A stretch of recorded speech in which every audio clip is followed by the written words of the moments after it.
Before we dive into the depths of darkness and this chilling tale, if you enjoy these mysterious journeys, don't forget to like the video and subscribe to join the Night Dailies family. Also, if you have your own unexplained stories, share them with us in the comments. Now, if you're ready, let's begin. The wind in this cursed geography was not just a weather event. It was the true owner of this place, a ruler that seeped into every gap, forced every crack, and wore down the human mind. The outpost I was assigned to was a point called Border-04, so faint it could not even be considered a dot on the map, miles away from the last remnants of civilization, perched like an eagle's nest on the peak of bare rocks. No one came here voluntarily. This was either a place of exile or the final stop for those meant to be forgotten. For me, it was.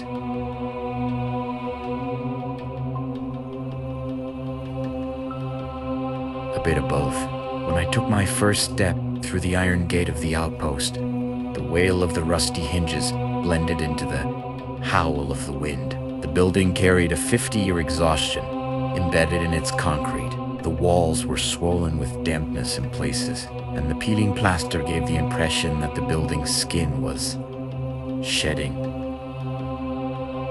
The corridors were narrow, the ceilings low. It was as if the structure constantly forced you to bend, to shrink, to hide your existence. The air inside, unlike the freezing cold outside, was heavy and static, soaked with the smell of human breath and stale coffee. There was a small team here.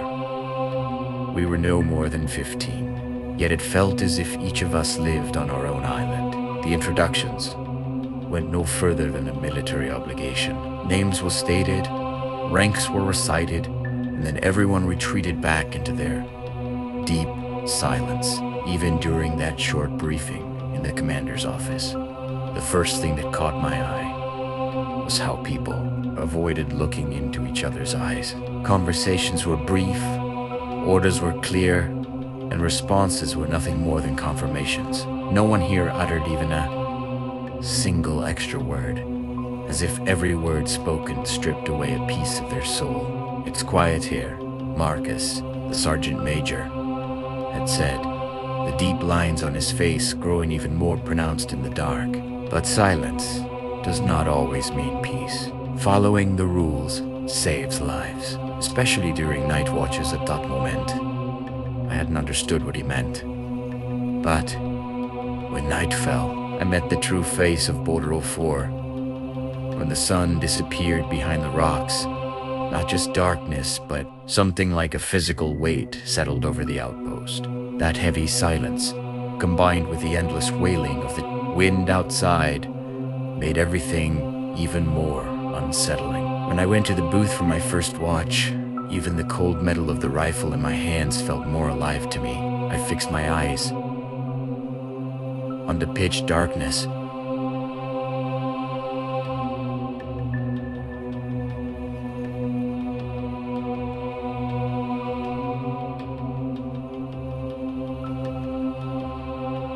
There was nothing, only rock formations and a layer of mist climbing up from the depths of the valley. In the second hour of my watch, within that numbness caused by standing still, I felt the environment begin to change. Primera, ave fixed, my eyes on a single point, the entrance of the valley ahead. As minutes passed, that mouth of the valley slowly began to bend. The lines of the rocks started to intertwine. It was as if the world trembled like ripples created by a stone thrown into water. I blinked, shook my head, but that sense of distortion did not disappear. My perception rejected the physical reality I knew. When I looked away, everything returned to normal. But when I focused on the same point again, the space seemed to fold onto itself. Then, at the very edge of my vision, I noticed that thing, or I thought I did. A shadow, a glide between the rocks, taller than a human silhouette, thinner and fluid. One immediately focused on that direction, but there was nothing there except the emptiness whipped by the wind. Fatigue, I muttered, my own voice echoing in my ears like that of a stranger. Sleeplessness and altitude. My radio suddenly burst into static. ZZZZ. Crack. A lump formed in my throat. The radio channel was supposed to be encrypted, but the sound coming through was neither a command nor a report signal. It was a muffled groan coming from very deep, as if from miles underground, followed by a broken, uneven breathing sound. Central? This is Sentry 2. Do you copy? I whispered, pressing the button. No response came. Only that crackling silence. Then, for a very brief moment, I could swear I heard something from the radio. Was it a name? Or the wind interfering with the frequencies? I couldn't tell.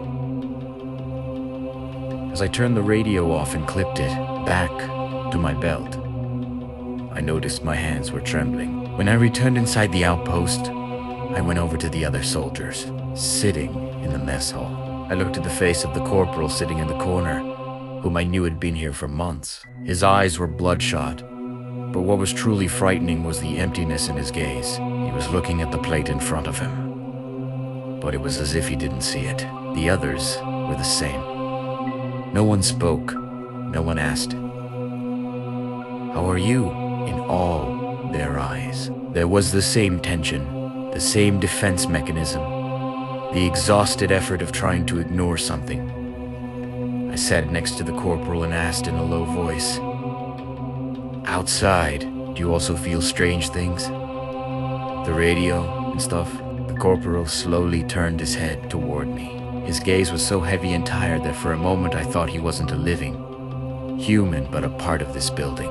I saw that pure fear trembling in his pupils. His lips quivered, as if he was about to say something, but then he quickly looked away. He only shook his head slightly, but this did not mean no. It meant, don't. Speak, you'll be heard. At that moment, I understood that Marcus had not been assigned here just as a soldier. I had been imprisoned inside the enormous, dark secret shared by this building, this wind, and this desolate mountain. The walls of the building would grow narrower each night, and the wind would whisper more personally each time. When I went to my room and lay down on the bed, I couldn't shake the obsessive thought that the wind outside was changing shape and calling my name. The rules were strict. Silence was essential, because when silence was broken here, no one knew what it was that came inside. I put my head on the pillow but did not close my eyes. In the darkness, I waited for those sly shadows standing guard in the corner of the room to approach. The first day was over, but the real night was only just beginning. The sound of boots echoing through the corridors of the outpost gave way when night fell to the noise of the wind striking the sheet metal roof like claws. Time here was not a linear flow, but rather a mass that pressed down on a person and crushed them. As I entered my second week, I could feel the clear layers of logic in my mind slowly eroding, attributing the shadows I saw to the wind. And the sounds I heard to the building's age was no longer a habit, but a struggle for survival. That night, I was on watch in the observation tower at the farthest point of the outpost.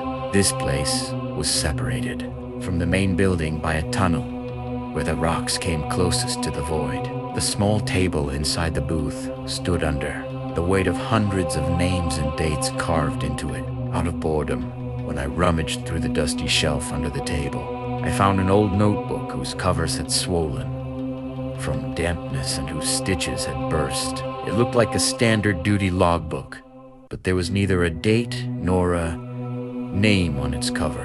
I opened the notebook under the flickering light of the oil lamp. Most of the pages had been violently torn out, as if someone didn't want the information inside to fall into anyone's hands. On on the remaining parts. The ink had spread in places due to moisture, the words blending into each other. As I flipped through the pages, I noticed something strange. At first, there were ordinary duty reports, but toward the end, the writing style had changed. The letters became dot sharper and more hurried. Some pages were scribbled over as if someone had fallen into a fit of rage. The paper was even punctured in places by the pen. When I reached the middle of the notebook, I paused. On one page, the same thing was written hundreds of times from the very top to the very bottom. 3:17 at night. 3:17 at night. 3:17 at night. Double quotes. The writing was so dense, layered, that at one point the letters lost their meaning and turned into a black stain. I ran my fingers over those carved words on the paper. This was not a report. It was like the final scream of someone before losing their mind. When I turned to the next page, a sentence more legible than the others, but far more disturbing, greeted me. In the exact center of the page, in massive letters, it read, "Don't tell anyone what you see." Below it, there was a note. Because, as you tell it, it also knows that you have seen Italiano. An indescribable chill ran through me. It felt as if the temperature inside the booth had suddenly dropped a few degrees. To avoid hearing that muffled static from the radio, I slammed the notebook shut and pushed it to the very back of the shelf. "Nonsense," I whispered to myself. A joke from an old soldier or the scribbles of someone who went mad from loneliness. I tried to convince myself. We are soldiers. We deal with reality, not ghost stories. When my watch ended, I returned to the barracks. Even the heavy air inside, reeking of sweat and dampness, felt safer than the atmosphere of the booth. Without even taking off my uniform, I lay down on the bed. Sleep was like a black hole pulling me in, but it was so restless that in my dream I constantly saw those torn pages flying in the wind. Suddenly, I woke up with a jolt, as if someone had touched my shoulder. My heart was pounding as if it wanted to break through my ribcage. The drops of sweat gathering on my forehead pierced my skin like cold needles. The barracks was buried in complete silence. Even the regular breathing of the other soldiers could not be heard. I looked at the watch on my wrist. The faint glow of the screen pierced the darkness. 3:17. At that exact moment, a sound came from the thin metal ceiling of the barracks. It was like something very heavy, a mass of flesh being dropped from above. Thud. Then I heard something being dragged across the concrete yard outside. Not the sound of chains, but a soft yet distinct sound, like fabric scraping against concrete. I lay frozen in my bed. I had forgotten to breathe. The movement outside stopped right in front of the barracks window. Even the wind of Border-04 had fallen silent. At that moment, the thin curtain in front of the window was faintly illuminated by the light outside. A shadow appeared, a silhouette that did not resemble a human form, disproportionately long and twisted. At that moment, I remembered the sentence in the notebook. "Don't tell anyone what you see." The shadow did not move. It just stood there, as if it could see me behind the wall. The most terrifying part was this. I noticed that the corporal lying in the dot bed next to mine had his eyes open. He was awake too. He was hearing that thing outside as well. But he did not move a muscle. His eyes were fixed on the ceiling, frozen like a statue. His lips were moving as if praying, but no sound came out. The thing outside slowly dragged its nails across the window glass. Screech, a thin, high-pitched sound that made one's teeth ache. As if it was saying, "I know you are inside."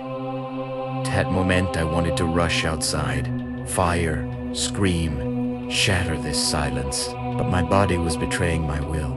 Fear had filled my muscles with concrete. Minutes passed, or maybe hours, I don't know. When the clock struck 3:20, that shadow quietly, as if it had come, began to move away, crawling. The wind started to blow again. The building resumed its groaning. The corporal, like a robot, turned to his side and pulled his blanket over himself, as if nothing had happened. But I knew now that notebook was not a joke. 317 was the real time of this outpost, and the person who had torn those pages could not bear the terror they had seen and remained trapped within it. I did not take my eyes off the ceiling until morning. When dawn broke, the only thing I saw in my reflection was that I had become one of them. One of those living dead who keep secrets in their eyes, afraid to speak and only listen to the sound of the wind. Marcus now knew. In Border-04, watch duty was not only against an external enemy. The real watch was against that nameless void that came to your door at 3:17 time in Border-04 no longer flowed like a river. It had turned into a stagnant, dark swamp with no visible bottom. Each time I went up to the observation tower, I saw that the second hand on my watch refused to move. Sometimes I looked at it and felt as if an entire lifetime had passed, but only 3 minutes had gone by. This distortion of space and time had begun to create small ripples at the edges of my mind. I could no longer distinguish where reality ended, and the outpost's cursed atmosphere began. In the narrow space of the watchtower, I was alone with the sound of wind striking the metal sheets. The night had again settled over us with its leaden weight. I was in the 4th hour of my watch, or maybe the 4th year, I wasn't sure. At one point, I caught myself repeating the same action over and over, checking the safety of my rifle, looking to the right, wiping the moisture from the tower glass, and touching the safety again. I didn't remember how many times I had done it. Maybe 100, maybe 1,000. It felt like I was trapped in a loop, as if my body, independent of my mind, had adapted to the rhythm of this outpost and turned into a mechanical cog. The darkness outside the tower grew denser with every second, as the beams of light disappeared into the depths of the valley.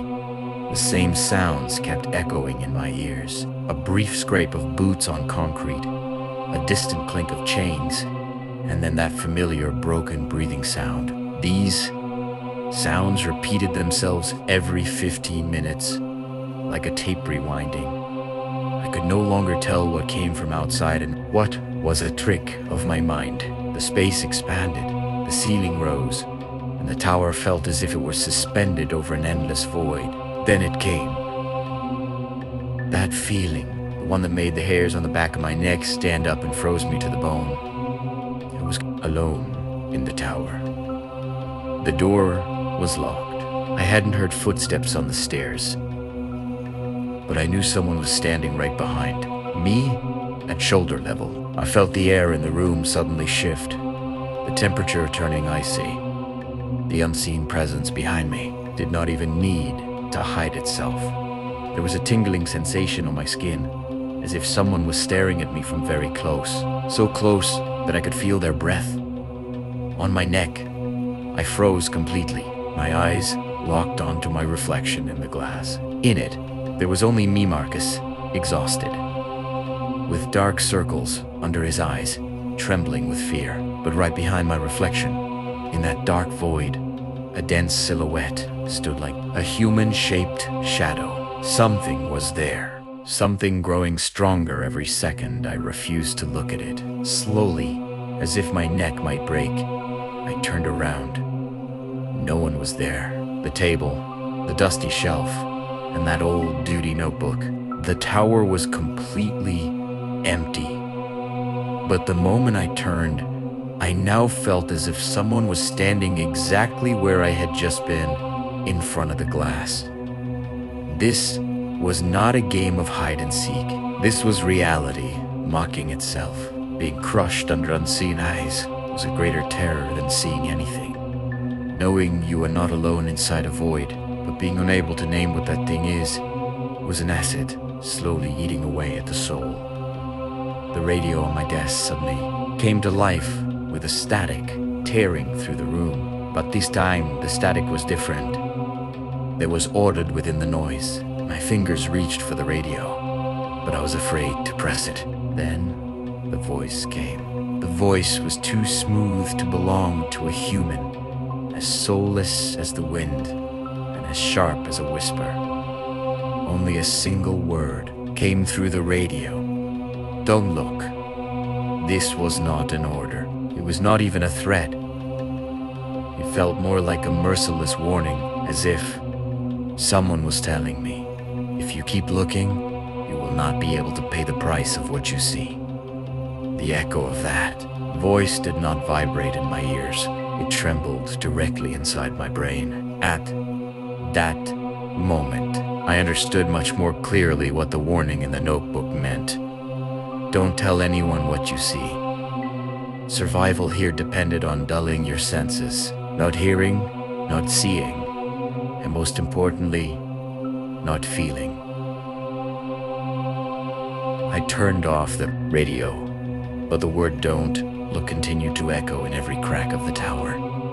I lowered my gaze. I looked at my boots. I looked at the stained concrete on the ceiling. But I no longer dared to look into that endless, sneaky darkness in front of me, because I knew if I looked carefully into that darkness once more, the darkness would look back at me, and at that moment, I would stop being Marcus and become one of the nameless shadows of Border-04. For the rest of my watch, that weight behind me never left. In that endless moment of tension, where a hand was about to rest on my shoulder, I waited for the clock to reach 3:17. Time had stopped. Reality had shifted, and I was now a stranger watching over my own mind. Time in Border-04 no longer flowed like a river. It had turned into a stagnant, dark swamp with no visible bottom. Each time I went up to the observation tower, I saw that the second hand on my watch refused to move. Sometimes I looked at it and felt as if an entire lifetime had passed, but only 3 minutes had gone by. This distortion of space and time had begun to create small ripples at the edges of my mind. I could no longer distinguish where reality ended and the outposts. Cursed atmosphere began. The night was again pressing down with its leaden weight. I was alone with the sound of wind striking the metal sheets like claws. I was in the 4th hour of my watch, or maybe the 4th year. I wasn't sure. At one point, I caught myself repeating the same action over and over. Checking my rifle's safety, looking right, wiping the moisture from the tower glass, and touching the safety again. I didn't know how many times I had done it. Maybe 100, maybe 1,000. It felt like a loop, as if my body had become a mechanical gear, independent of my mind, forced to adapt to the rhythm of this outpost. Then it came, that feeling.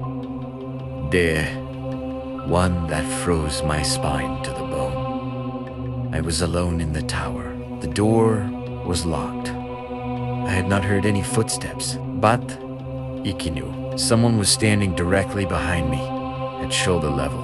I felt the air in the room shift, the temperature drop into ice. The unseen presence behind me did not even bother to hide. There was a crawling sensation on my skin, as if someone was staring at me from inches away. So close, I could feel their breath on my neck. I froze. My eyes locked on to my reflection in the glass. Only I was there.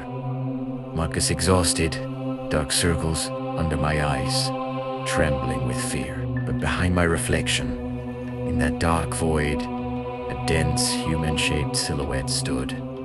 Something was there, something that grew. Stronger every second, I refused to acknowledge it. Slowly, as if my neck might break, I turned around. No one was there.